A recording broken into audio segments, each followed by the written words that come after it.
For most athletes, Olympic gold is the main achievement of their sporting career, the crowning achievement of all their work. Many in their brightest dreams see themselves climbing the first step of the podium, the enthusiastic stands applauding, and the 5-ring symbol reflected in the glare on the flagpole. And for the heroes of today's video, the legendary Soviet judokas, it is no exception. And so, I present to you the top 5 greatest Soviet judokas in history.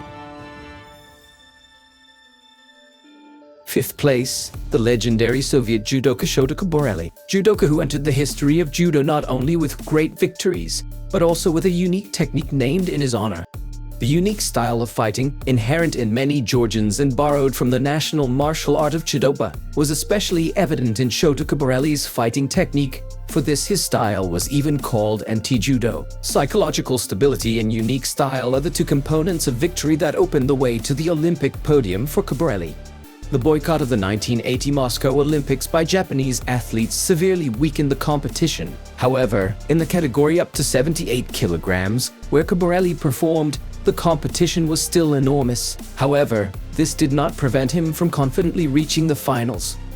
In the finals, Kabali was saved by Judoka techniques, which stunned Cuban Ferrero. His opponent simply did not know what to do with them, and even providing worthy resistance, Ferrero could not match the Soviet athlete. That's how Shota Kabali became Olympic champion. Everyone has his own style, and so it is with us. There was our Georgian style, which probably stood out the most. It was thanks to it that I became an Olympic champion, and I am pleased that later it was called Kabali's hold, the technique that I used to beat my opponents. It was a great honor for me when the International Judo Federation officially named this hold after me, said Shota.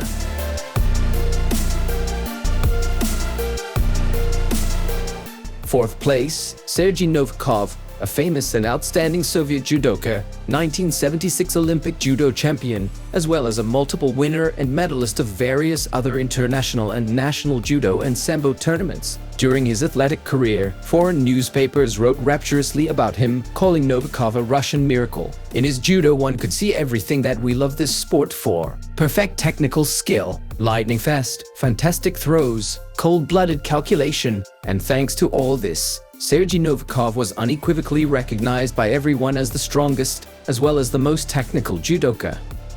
There are such moments in life, which, perhaps, even involuntarily are remembered forever, and divide life into before and after. The decisive bout of the Olympic Games in Montreal in July 1976 was just such an event for Sergey Novakov. Here is how Sergey Novakov himself recalls it.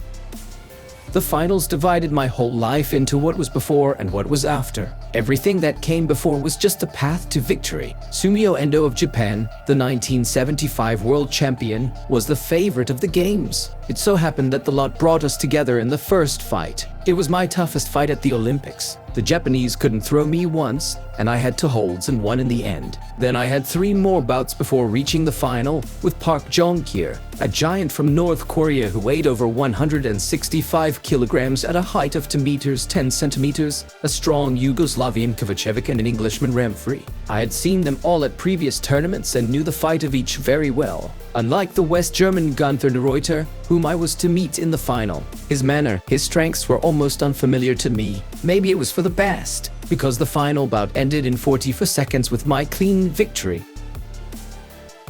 For years after winning Olympic gold in Montreal, Sergey Novakov will finish his career. However, even in this 4-year period, he demonstrated a lot of bright fights, which are still not forgotten by true judo connoisseurs. 3rd place, Shota Chojisfili, an outstanding Soviet judoka who represented the greatness of Soviet sport on the international arena. He was a multiple medalist of world and European championships, and the first Soviet athlete to become an Olympic champion in judo. It happened at the 1972 Munich Olympics. Competing at these Olympic Games, Chojisfili sensationally defeated the clear favorite, 2-time world champion in 69 and 71, Japanese Fumio Sasahara. Already at the beginning of the tournament grid, many experts were sure that the gold medal of this Olympics in the weight category up to 93 kilograms would go to the Japanese, but Chojisfili first made a throw on Wazari, and a minute before the end of the bout put the Japanese down with a clean throw on Ippon. Chojisfili's individual technique, the foundations of which he laid as a child practicing national wrestling judoba, allowed him to defeat his opponents at this tournament who were not familiar with its specifics. So he defeated athletes from Germany, Italy, and the United States. And in the final bout, Shota met with judoka from Great Britain David Starbrook, to whom he lost in the preliminary bouts, but according to the old rules had the right to go to the final. After a hard fight in the final and extra time, the victory, according to the judges, was given to Chojisfili. So Shota sensationally wins the Olympic gold and inscribes his name in history, becoming the first Olympic judo champion of the Soviet Union. From 1973 to 1976, Shota Chojisfili won silver at the European Championships 4 times in a row and also won bronze at the 75 World Championships. At the 76 Olympics, Shota competed in the Absolute Championship, where he won the bronze medal by winning a bout against French judoka Jean-Luc Rouche. After wrestling for a couple more years and winning another bronze medal at the 77 World Championships, Chojisfili decided to hang up his kimono and end his competitive career. The second place winner was the outstanding Soviet judoka Nikolai Solidukin, an athlete who was recognized as one of the best judoka of the 20th century. He is the 1980 Olympic champion in Moscow, 2-time world champion, European champion, 5-time champion of the Soviet Union, and honored master of sports of the Soviet Union. Nikolai Solidukin was first talked about at the international level in 1979, when he won first at the European Championships and then at the World Championships. By the way, a year before these victories, Nikolai Solidukin became a silver medalist at the European Championship. In 1980, the Summer Olympic Games in Moscow were held, which were important for the then leadership of the Soviet Union. The Soviet athletes were tasked with winning the maximum number of medals in all disciplines to show the West how strong the Soviet Union was in sports. As for judo, one of the main contenders for gold in judo competitions was Solidukin, who later lived up to the expectations placed on him and coped with the task. Solidukin left no chance for victory to the strongest judokas of the world, becoming the Olympic champion in judo in the weight category up to 65 kilograms.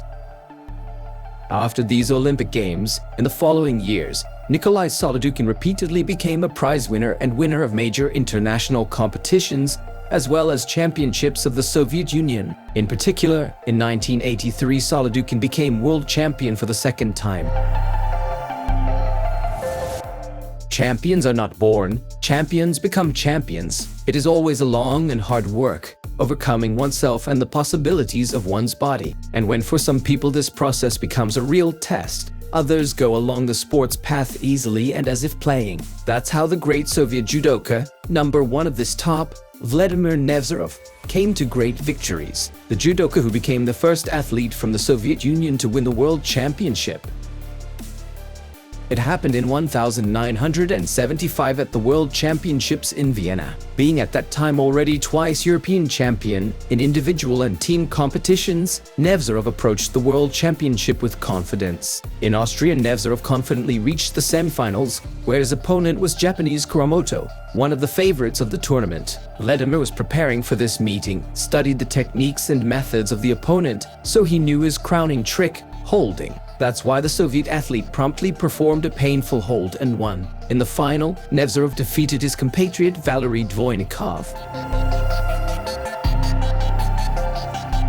A year later, at the 76 Olympics in Montreal, Nevserov achieved even greater success. At this Olympics, the favorites in the weight category up to 70 kilograms, of course, were considered judokas from the Soviet Union and Japan. And all predictions came true, as in the final the representatives of these countries met on the tatami, Vladimir Nevserov and Koji Kuramoto. In this fight, Vladimir Nevserov won. The Soviet triumph was not hindered either by a brutal painful hold performed by the Japanese or by a controversial moment of refereeing, which was emphasized even by his opponent, the coach of the Japanese national team, Isao Okano, telling in one of the interviews that the Soviet judoka was rated the front foot by Wazari, although it was worthy of the highest rating of Ippon. After the games, Nevserov, now as an Olympic champion, won the 77 European Championships in individual and team competition, and in 1978 he won silver at the Continental Championships. And perhaps many people were expecting a repeat of his success at the home games. but Vladimir's old injuries made themselves felt, and it became more and more difficult to continue on the tatami. Soon he finished his sporting career.